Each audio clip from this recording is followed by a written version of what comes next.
Good morning. My name is Feodor, and today I'm going to explain Shotokan Karambit chickenpox harness red scare. This might take me a couple videos. There's just so much to cover.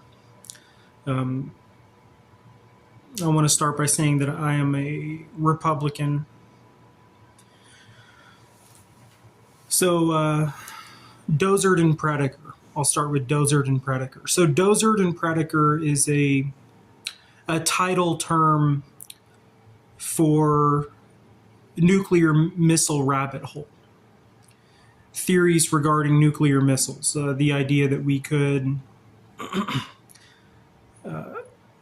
the idea that a computer system could disarm a nuclear missile before it's launched, and then the idea that there are even technologies capable of shooting a missile out of the sky. That is very complex, very far-fetched, very difficult to do, obviously. Dozard and Predator is everything about nuclear missiles, AI's involvement in nuclear missiles, and also the impacts that nuclear war would have on the nation that takes the hit, right? How that would affect what martial law would look like in the fallen pornographic age, right?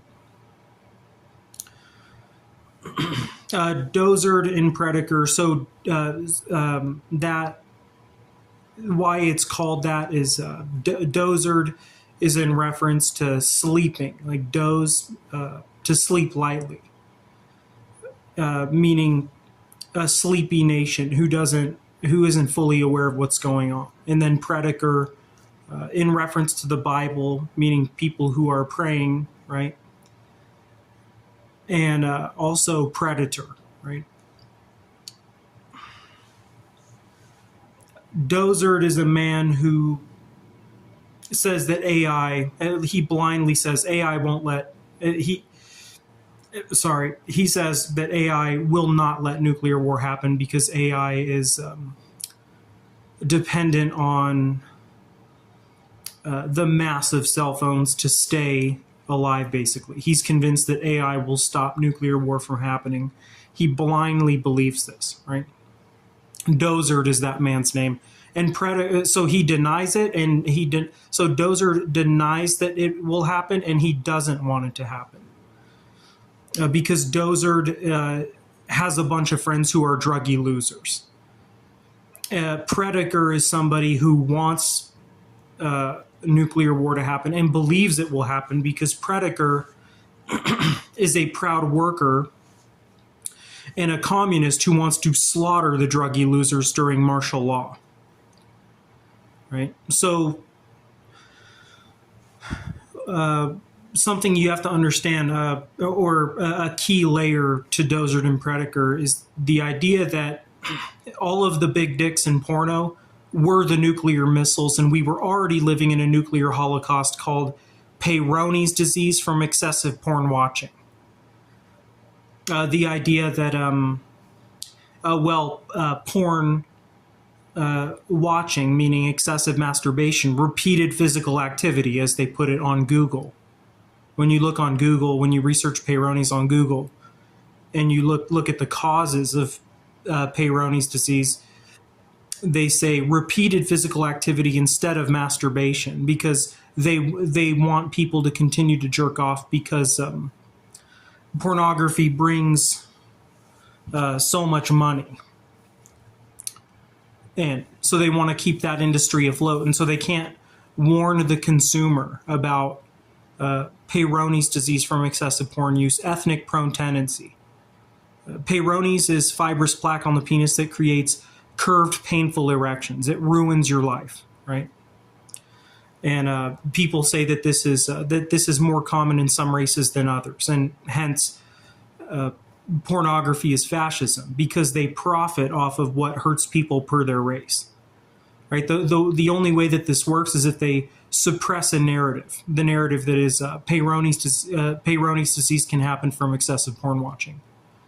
Right? And so many people would say that the large penises in pornography, what we know now, a lot of those penises were actually fake.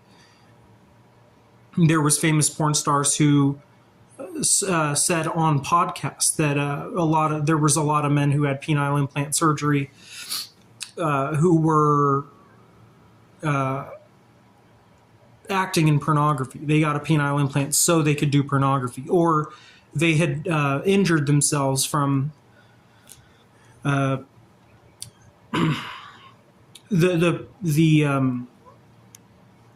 rigorous or dangerous performances they were doing, right?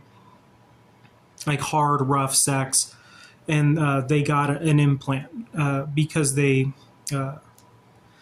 had injured themselves while performing sex acts on camera on accident, right? Or men got a penile implant so they could get into porno, so they could match the large penis porn aesthetic.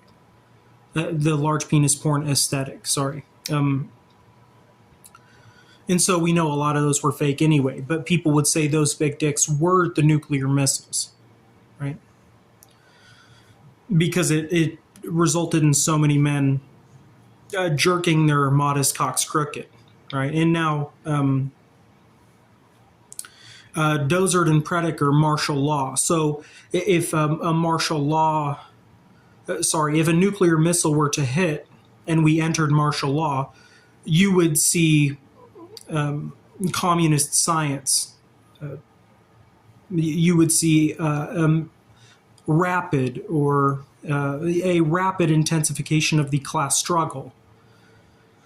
And you would see a lot of angry workers who have been sexually starved, a lot of workers with crooked, modest cocks, come together and withhold resource, basically. They would quit paying the media, and they would put all the drug dealers, the porn stars, the prostitutes, the weak bourgeois, we call that class earnings bracket, the group that sits just above the working class, who are drug dealers, pornographers, prostitutes. Those people are called the weak bourgeois. And what would happen during martial law, you would see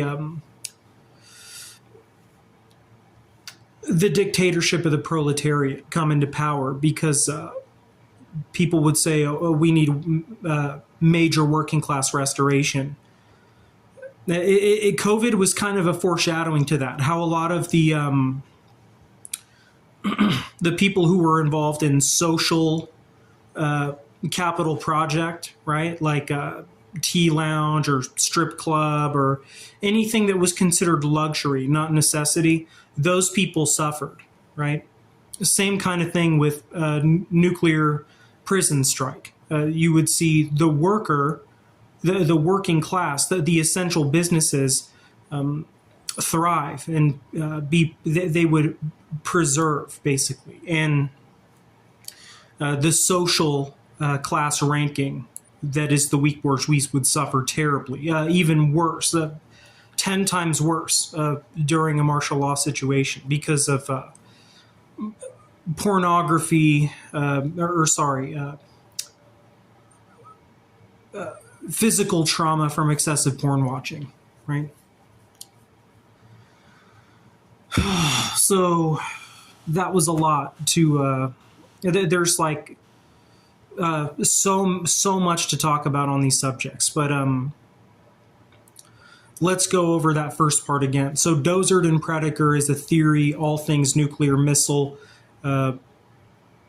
Dozard is a guy who denies a nuclear war could ever happen. He says that AI will stop it.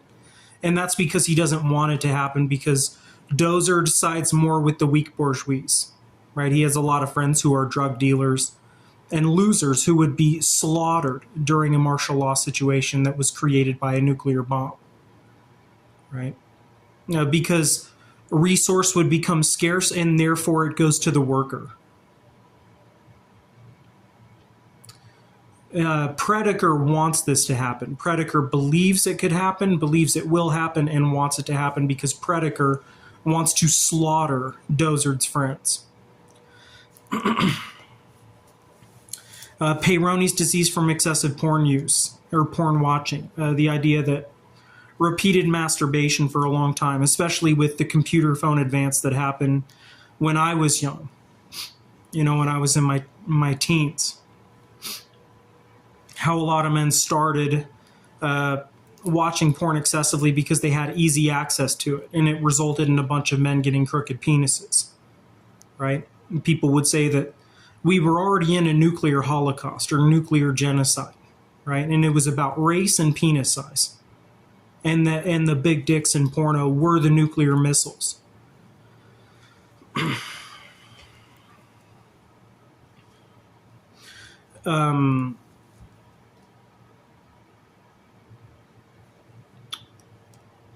Soviet Auschwitz is the place or the cultural prison that the weak bourgeois go to, right?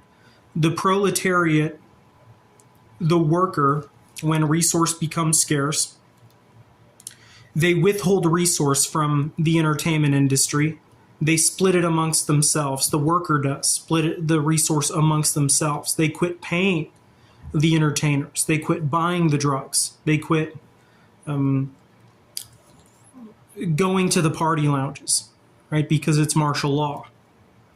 And that results in what we call a Malayo Tarquin, a gulag per tattoos, like we saw in El Salvador.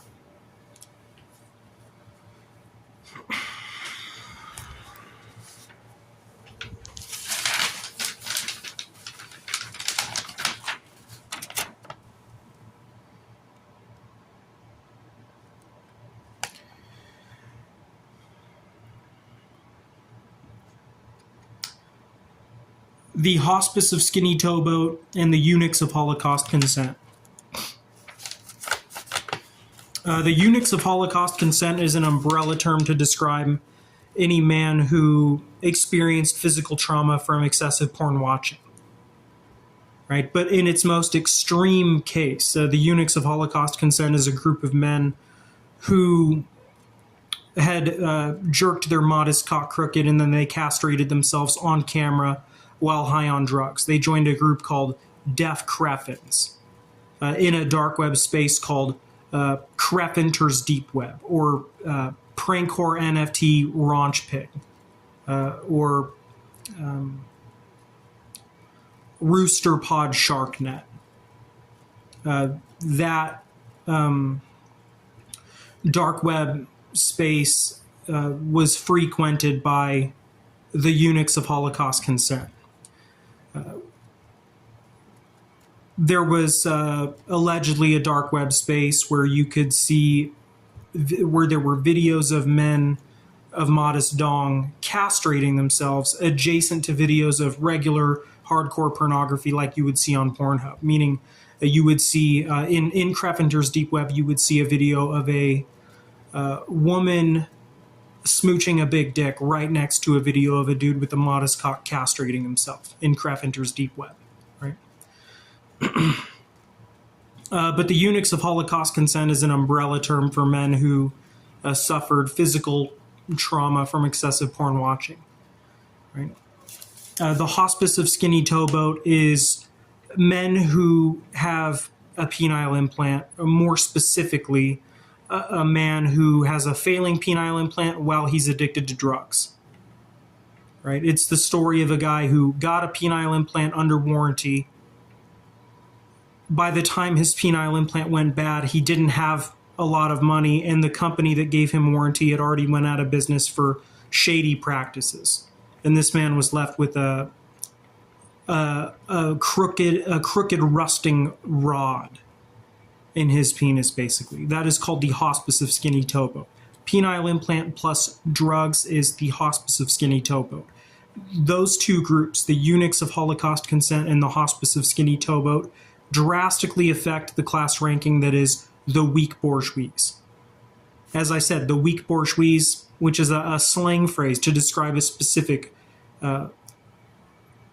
a specific culture or strain found within what we call the bourgeoisie, right? The weak bourgeois are prostitutes, porn stars, drug dealers, the rappers who go back and forth between rapping and selling drugs, right?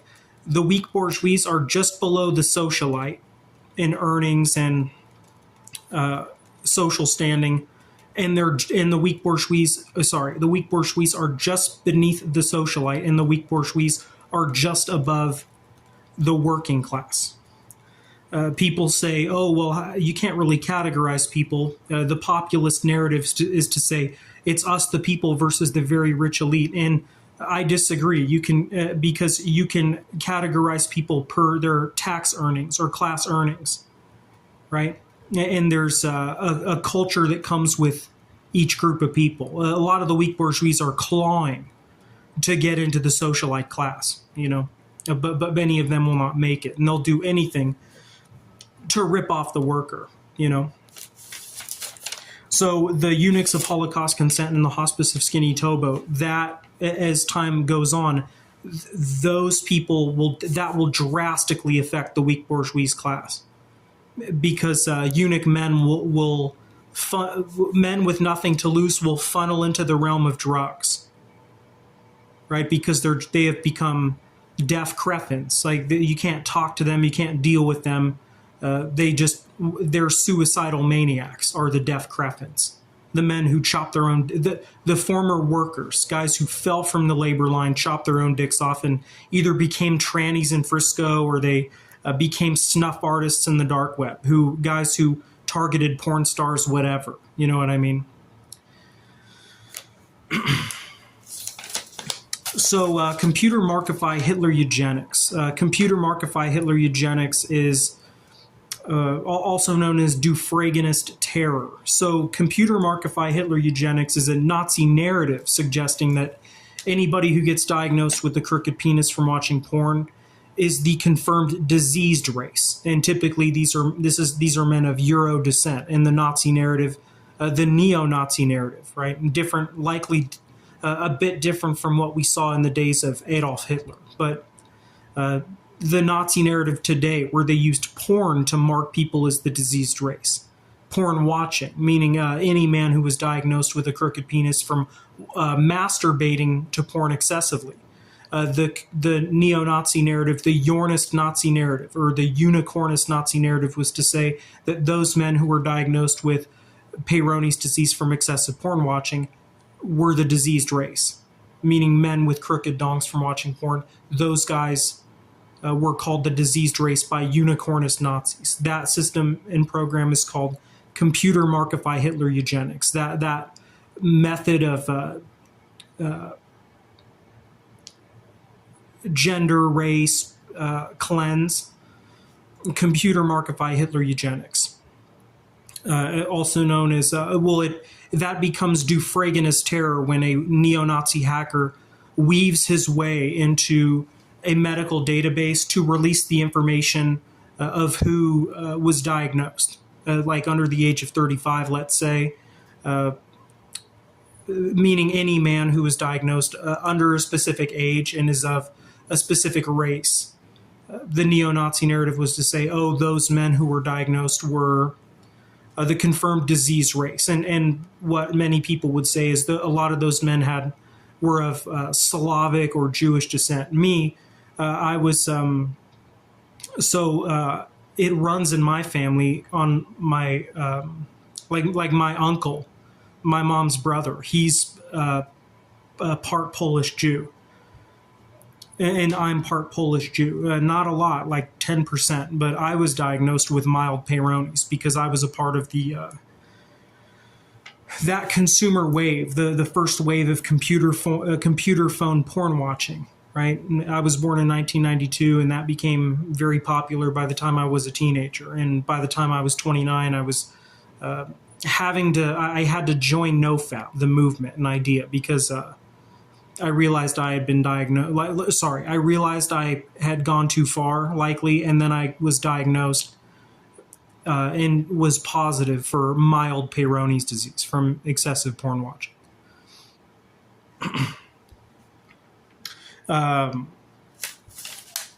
Computer Markify Hitler Eugenics, Dufraganist Terror, and then Computer Worm Prada, Crypto on Ice, or Computer Worm Prada by itself. So Computer Worm Prada is where the social elites will shadow ban emails using keyword tracking. It's where you'll send emails to people to try to educate them on these types of subjects, and those emails don't even get seen by people. They get marked as spam, whatever, because the elites don't want that information spreading.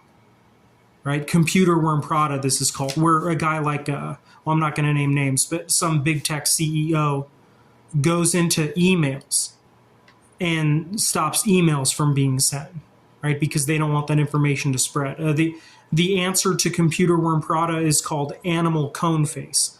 Animal Cone Face is where you go into a public bathroom and you post a sheet of paper explaining Peyronie's disease from excessive porn use in Computer Worm Prada, or Computer Markify Hitler Eugenics, right? How if you get diagnosed with that condition, you could be a target of human traffickers. You could be, neo-Nazis might seek you out.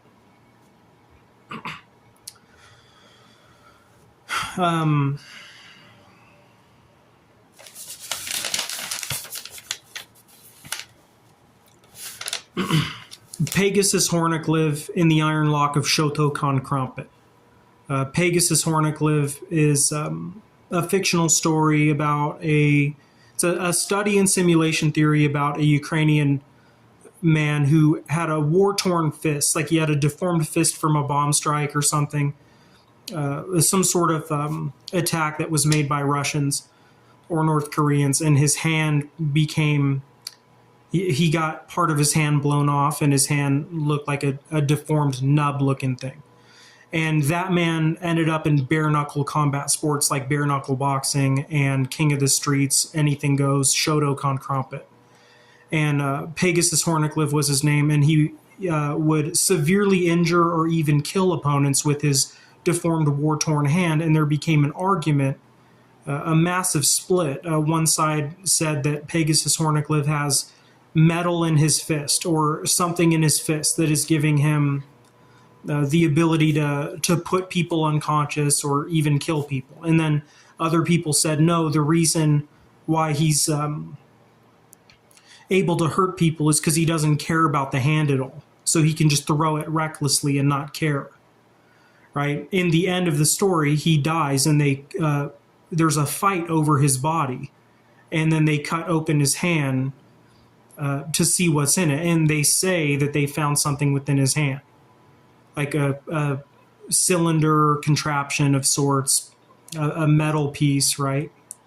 That was the narrative, right? And so that becomes what we call a Pegasus Hornicliff category of question in conspiracy theory, meaning, so a Pegasus Hornicliff category of question would be something like weaponized penile implant, meaning a Ted Bundy character who has like a cheese wire contraption in his big fake penis, because this Ted Bundy character was a guy who jerked his modest cock crooked to porn, and he decided to get a big fake penis, a prosthetic with a knife contraption inside of it, and he would use that to lure women, and then he would spike them in the stomach, right? And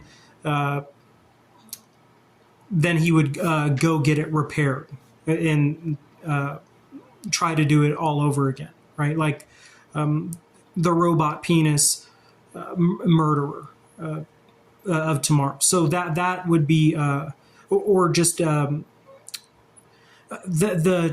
hospice of Skinny Towboat in general is sort of a Pegasus Hornicliff category of question, because it's one of those things where people would say that's either that's just a little bit bad, or that's really bad. Like, that is a major concern.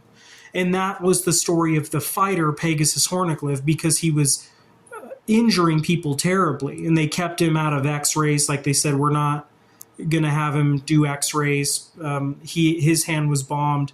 he suffered from a bomb attack. Like the social justice warriors sided with Pegasus Horncliffe. They said, no, he shouldn't have to have an X-ray done to prove that his hand is real, right? And a bunch of people said, oh, that's his real hand, and then other people said, no, he's got something in his fist and he's killing people, and so that's a major concern. So a Pegasus Horncliffe category of question is a conspiracy concern where it's moved beyond like, oh, is that just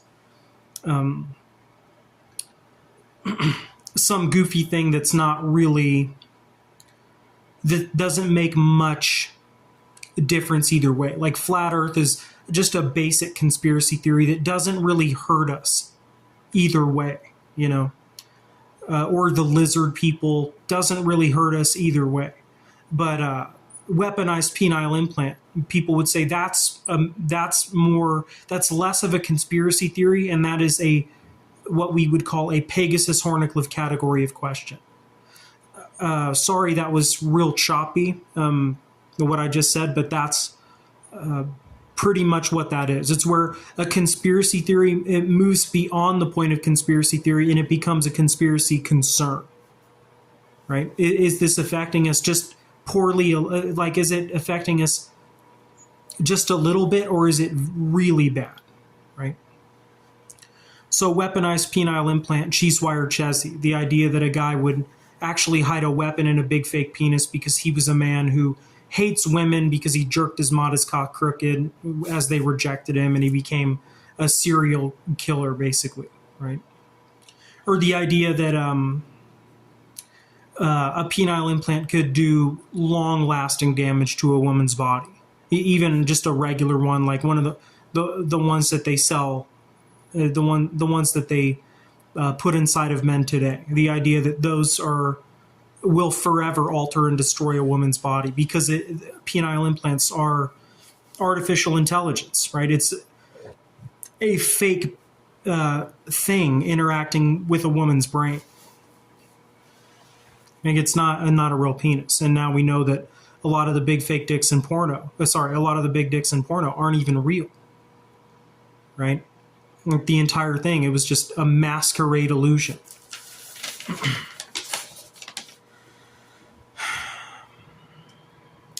Shotokan straight edge due to Shotokan straight edge due to nettle dust pondrex. Shotokan straight edge is a cultural phenomenon, a massive split that happens as the result of fentanyl, right? Nettle dust pondrex is where a bunch of dudes with small broken dicks purposely created a massive batch of fentanyl, massive batch of meth, and they laced it with anthrax to kill off the homeless and to put a major dent in the cartel, right? To put the cartel out of business, because a lot of the men who had small broken cocks, the workers, the angry workers, they partially blamed the cartel because they felt that the cartel were helping to hide away and suppress information regarding Peyronie's disease. They believed that the porn industry was using cartel to hide away men who were coming out and calling out the porn industry. The idea that if you were a man, a pissed off worker with a crooked modest cock, and you started going on the internet and bashing porn stars, started spreading that information, that you would become a target by the cartel because of computer Markify Hitler eugenics, basically. And the cartel would hide you away because the pornographers were in cahoots or working with the cartel, right? And the pornography industry was using the cartel to hide the small broken consumer away in a dark web space. So Nettle Dust Pondrex was about a bunch of Soviets, basically, pissed off workers who got together, made a bunch of fentanyl and meth, and they laced it with anthrax to kill off the homeless and to put the cartel out of business, to leave powdered drugs or to leave shardline and tar paste with a very terrible stigma forever, right? And so this resulted in Shotokan straight edge, a radical communist straight edge movement. Before I go further into Shotokan straight edge, I have to add that pornography and plastic surgery, that is a pipeline consumer fraud scam. Those two industries work with each other. So the porn industry sells you penile insecurity and trauma, and then the plastic surgery industry sells you penile correction, augmentation, enlargement, chemical castration, etc. LGBTQ, pro-abortion, pornography, plastic surgery, that was all the same consumer pipeline. An umbrella term we have for that is Planikin's Dr. Flute. Planikin's Dr. Flute is the umbrella term for the porn industry, the plastic surgery industry, LGBTQ, pro-abortion, etc.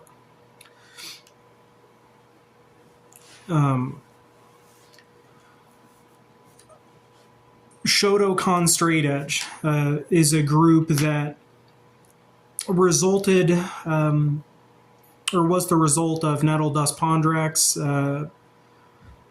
Shotokan Straight Edge was indoctrinated by the teachings of Gichin Funakoshi, later known as Geshin Buddha. So Gichin Funakoshi was the founder, originator of the traditional martial art called Shotokan Karate. Gichin Funakoshi had no tattoos, had no piercings, he never drank, never smoked, and he was a Zen Buddhist.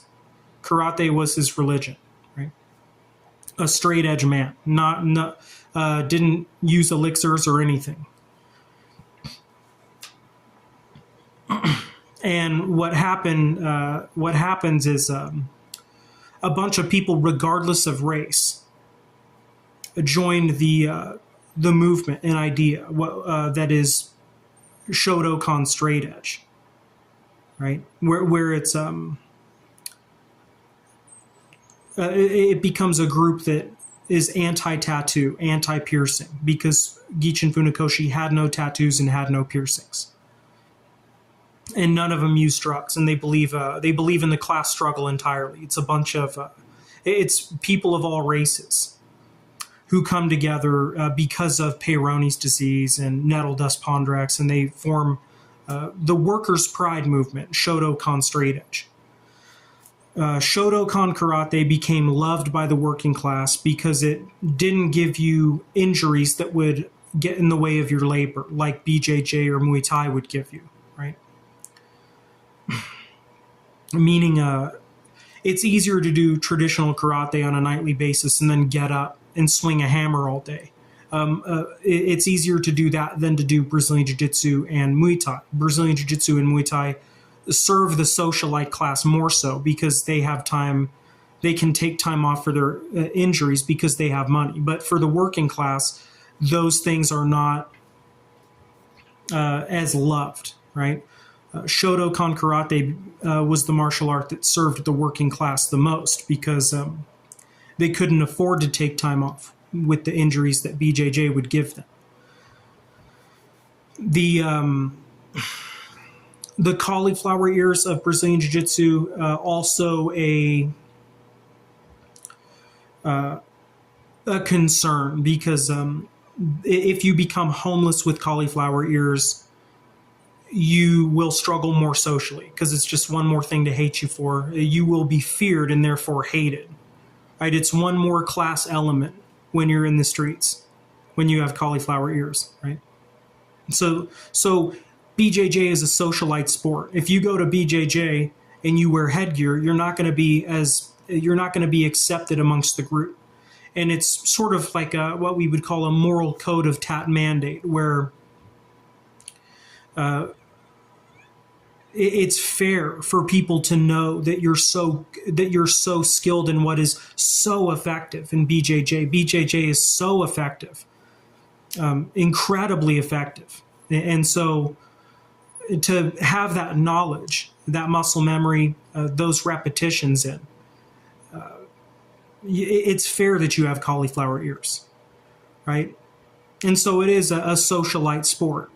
Right, you can't really it's much harder to be a full-time laborer and do Brazilian Jiu-Jitsu, right? It's easier to be a laborer who does Shotokan karate, traditional karate, because traditional karate is form-based more so than, like, it's not about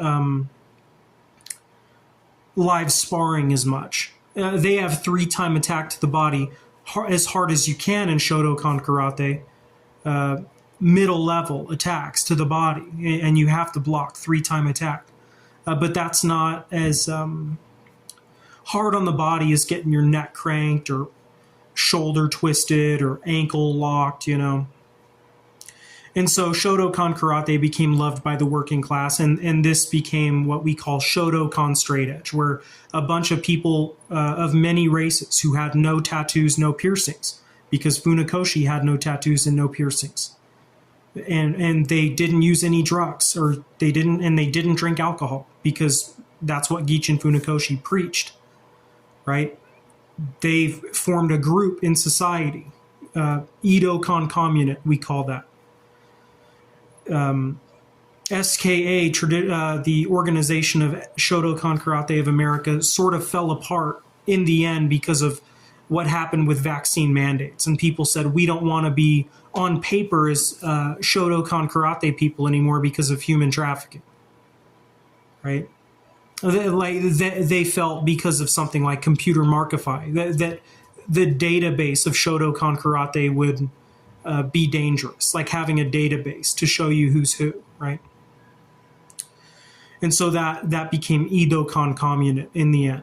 And so Shotokan straight edge, this was a study I did to educate billionaires on consumerism, because it's about a guy who can't be sold hardly on anything. The Twisted Metal artwork of Michael Rodriguez is about a young man who got Peyronie's disease from a fleshlight, and he became devout Shotokan straight edge. Michael Rodriguez identified as an atheist and a communist. And he had a little cube for a house. He had no phone in his house. He had no computer, no television, no modern technology. Michael Rodriguez just had a library and a globe map in his living room. There was a community landline down the street in a building. Right, so you couldn't sell Michael Rodriguez on anything hardly. Like, he didn't watch TV. He didn't. All of his clothes had no emblems on them. He wouldn't wear shit that had emblems on them. Like the Waldorf idea. It was where Edo merged with the Waldorf idea in the modern world, right? And you couldn't sell him hardly anything. So I said, well, you can still sell him metal stuff. Like, what can you sell him? You can sell him a toaster oven, or a refrigerator, or utensils, or a rice cooker, right?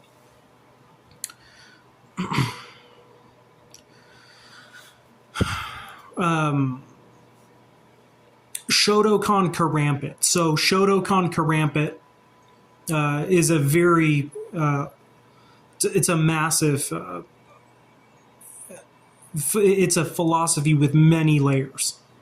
Shotokan Karambit. So Shotokan Karambit is a clever way of saying suicide karate, or harakiri with a hook-shaped knife. Seppuku, meaning suicide with a hook-shaped knife. This is something that people would do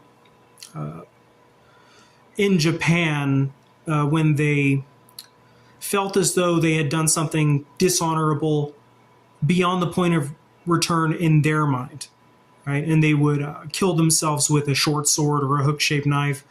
Shotokan Karambit, we call that. So people like Michael Rodriguez, the Edo-kan community looks at things like cage fighting and pornography as, they see that as suicide with a hook-shaped knife.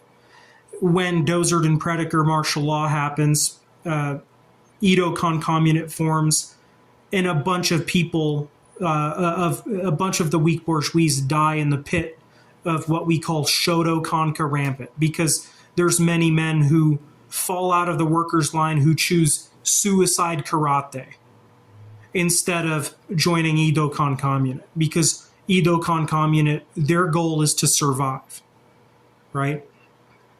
To keep pressing forward. Is some of those men, some of the workers who realize they have a crooked penis from watching porn are going to say, I don't want to survive. I want to slaughter the oppressor and myself, is what some of those men would say. Right? A guy like Shotokan Chavez, who was a fan of Michael Rodriguez, respected Michael Rodriguez, but Shotokan Chavez chose death in the streets of Haiti narcotics because he wanted to slaughter the oppressor. Right? Suicide karate. So Shotokan Karambit, we call that.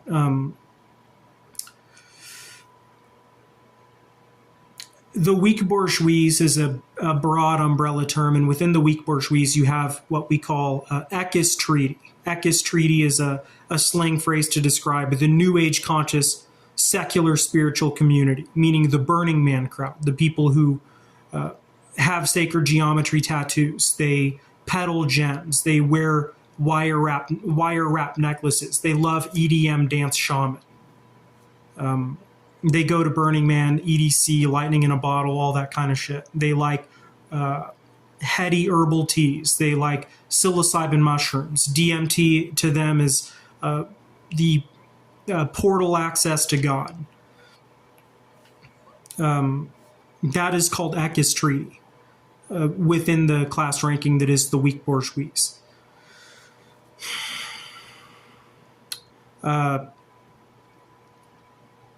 Oh gosh, it's exhausting going over all this again because I've talked so much about it already. Within Ekis Treaty, you have a group called Ageist Ponce. And Ageist Ponce is a group that likes to prank people sexually on camera. Ageist Ponce is also known as pit bulls on mescaline, a group of hippies who feed their dogs acid, mescaline, and then they film those dogs to prank the dogs, basically, right? Hippie guys with pit bulls, hippie guys who grow weed, doing that to their own dogs and shit. And then those men will also try to prank people in sexual ways on camera, meaning, let's say, some hot hippie chick invites some working class guy to her house, her den, and they set up cameras in the house, and when he shows up, she's getting throat fucked, blow banged by two guys with 9-inch cocks, and they film that guy's reaction. Or they have one of their bourgeoisie store owners collect surveillance of some working class guy who went into a brewery. Some cute hippie chick walked up to him, sat next to him, talked to him for 45 minutes, and then some hippie guy with a big bulge came in there and swooped her away within seconds of talking to her on camera. And they use that as, like, they create a prank horror NFT, right? That group within the secular spiritual community, with that group within Ekis Treaty, we call it, that group is called Ageist Ponce. They're called Ageist Ponce because they have a general disregard for the elderly, because Ageist Ponce has pressed fast forward on wisdom via psychedelic drugs, right? Whipple Bonpocris. Ageist Ponce, also technically Whipple Bonpocris, but Ageist Ponce is the pseudo-spiritual yogi shaman group, or the yogi shaman sector of Whipple Bonpocris. So Whipple Bonpocris is a large penis supremacy cult that is commanded by the people in porno to humiliate people per cock size. Right? So Whipple Bonpocris is a group. There's many ex-Marines who are involved in this country who are involved with Whipple Bonpocris. Whipple Bonpocris likes to place Magnum condom boxes inside of people's houses to get people divorced. Whipple Bonpocris will beat the shit out of some guy who expressed insecurity regarding his own penis size. Whipple Bonpocris are large penis supremacists. Whipple Bonpocris likes to post up in hotel rooms or condos or lofts, selling drugs all day while trying to get at local chicks via dating apps. Whipple Bon Pogris are porno executives who'd like to groom women for pornography, right? Many people would say Tinder was just porno tryouts.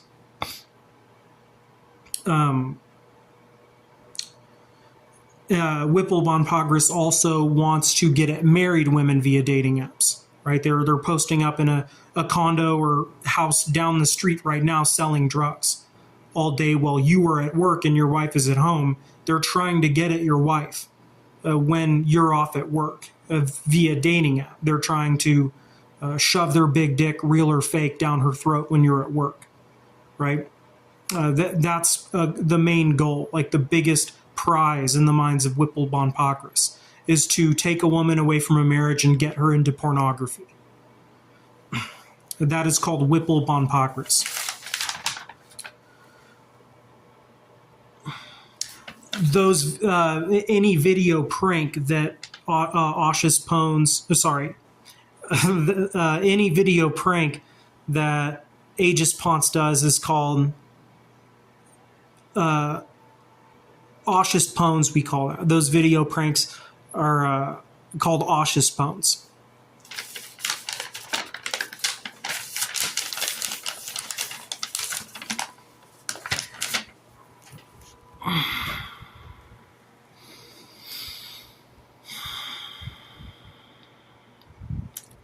Okay, so Maleo Torquent was a mass arrest made per tattoos in El Salvador. It was where they made a massive sweep and they arrested anybody who had MS-13 tattoos. Meaning they grouped up a bunch of people per their tattoos and put them into a labor gulag prison. Right, that is called Maleo Torquent. Hammer twist. The Mars statue that I designed, Maleo Torquent. So a massive arrest made per tattoos is a Stalinist move. That's like a Stalinist purge where they say, oh, well, they're all guilty. They say they're guilty by class association, right? Because that tattoo has committed so many crimes time and time again that it didn't matter if you were caught in the act or not. If you had those tattoos, you were going to prison, right? Because the tattoo had committed the crime time and time again. That comes with the tattoo stigma. Animal combat tat mandate is the idea that that's gangs basically saying you have to tattoo yourself in order to be in the gang, because it's a moral code of tat mandate. Right, to participate in the Shank War, right?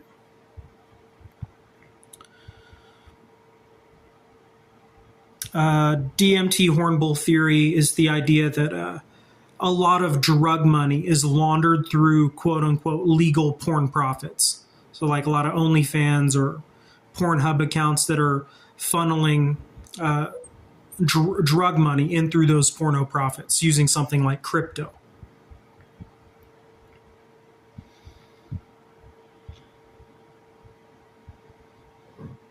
As I said, that the cultural prison that the weak bourgeois fall into during martial law is called Soviet Auschwitz.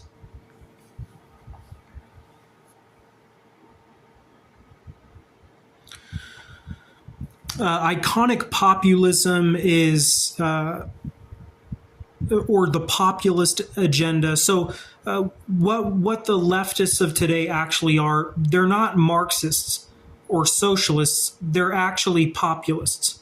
The populists promote the narrative that is we the people versus the elite.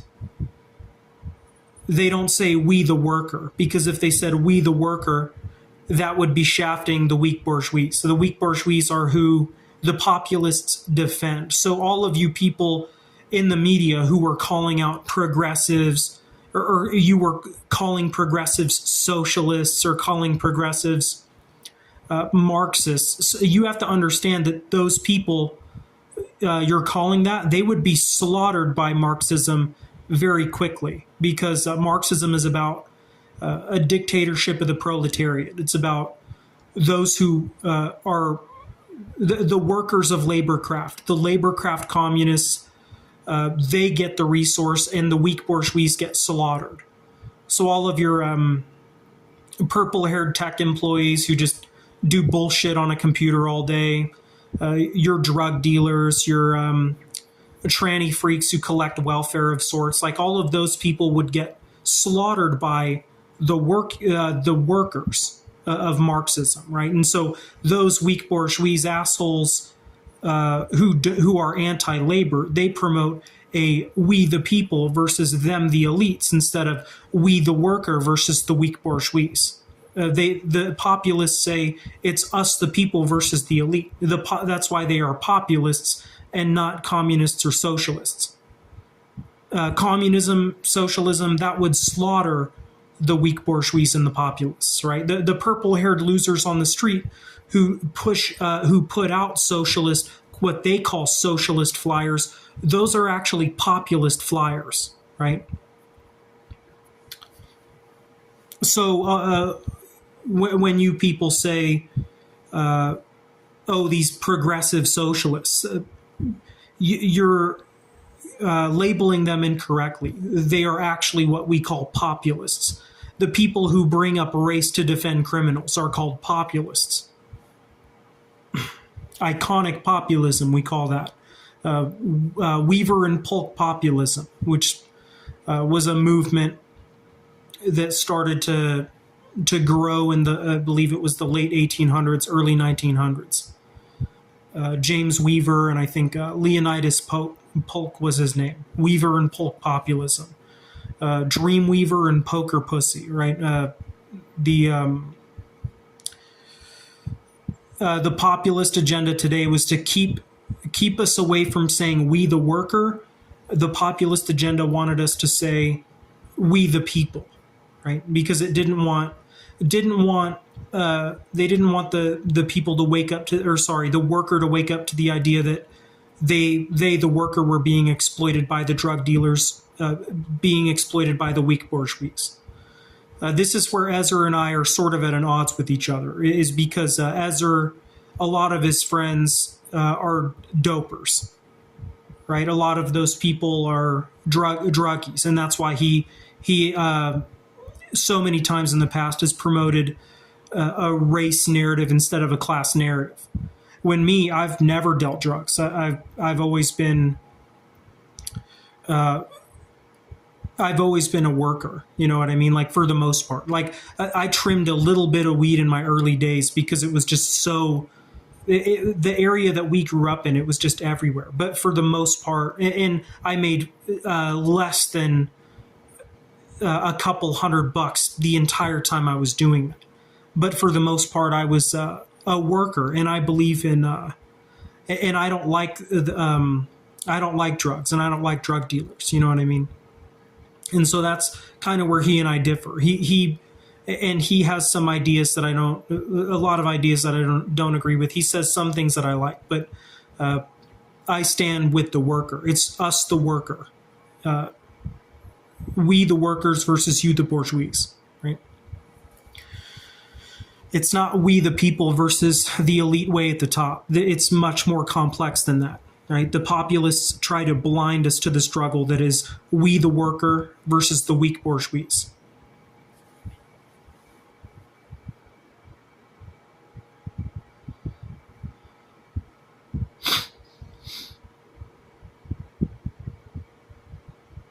The Yornist of Unicornist, just another clever way of saying the unicornist Nazis, the people who the people of Whipple Bon Pocris, right? Understand how pornography was neo-Nazism and free market capital.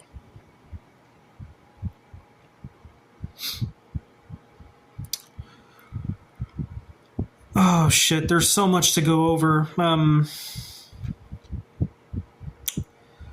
Idle mime jinxist. Idle mime jinxist is a slang term or word phrase to describe Adolf Hitler. So what a lot of Aryans today don't understand is a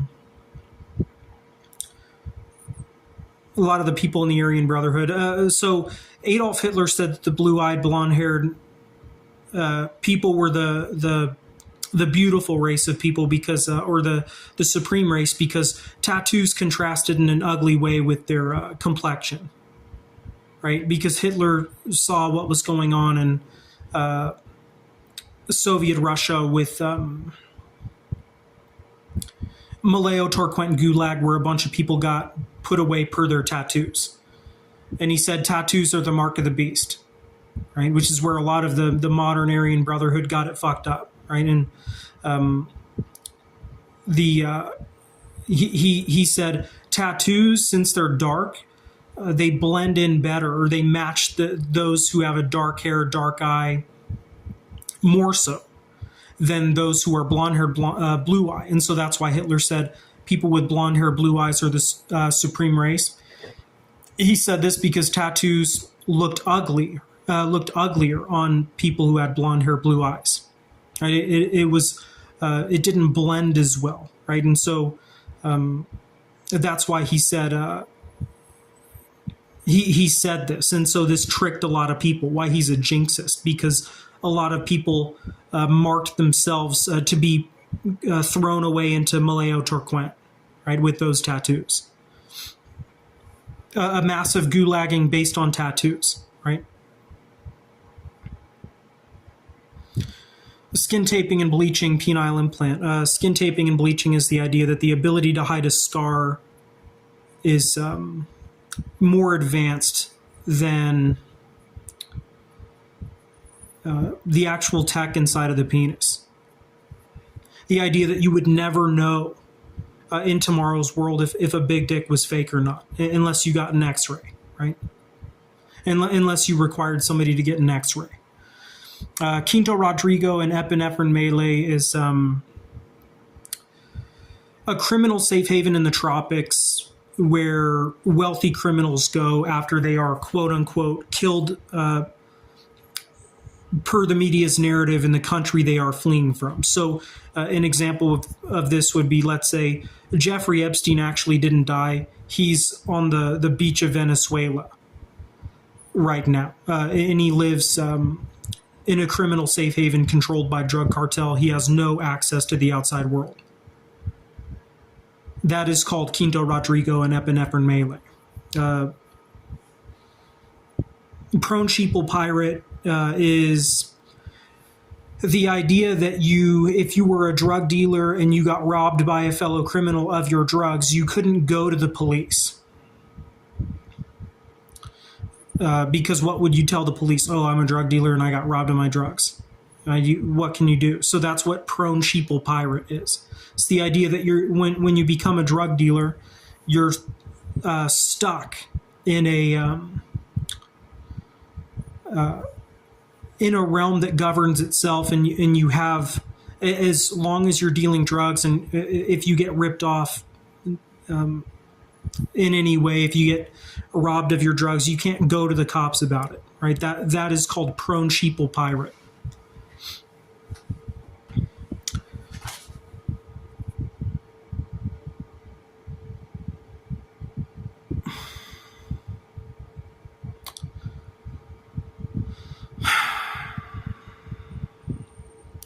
Guanaco Blitzer or Oplot Cartha, pertaining to Dozard and Predator. Guanaco Blitzer or Oplot Cartha is the idea that a country that a civil war would coincide with nuclear war. So it's let's take Ukraine, for example. Ukraine's getting bombed right now, and then a civil war between Ukrainians broke out as they were getting bombed by Russia. That is called Oplot Cartha or Guanaco Blitzer.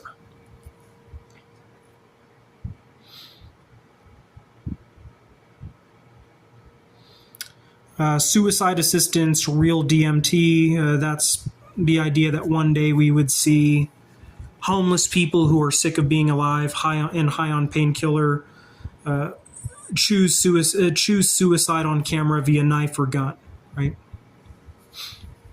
And because suicide assistance is currently spectrum legal in California, the idea that one day we would see the Coliseum, basically.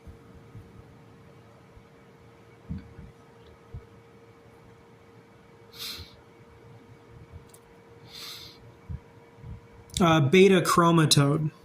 Beta chromatode is somebody who's used DMT excessively. And kratom toad, somebody who suffers with kratom addiction.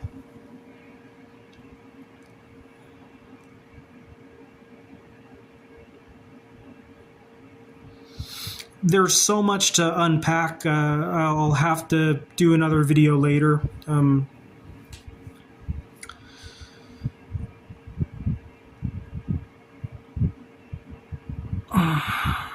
Yeah, I don't. I'll have to check back later and do more. There's just so much to talk about. But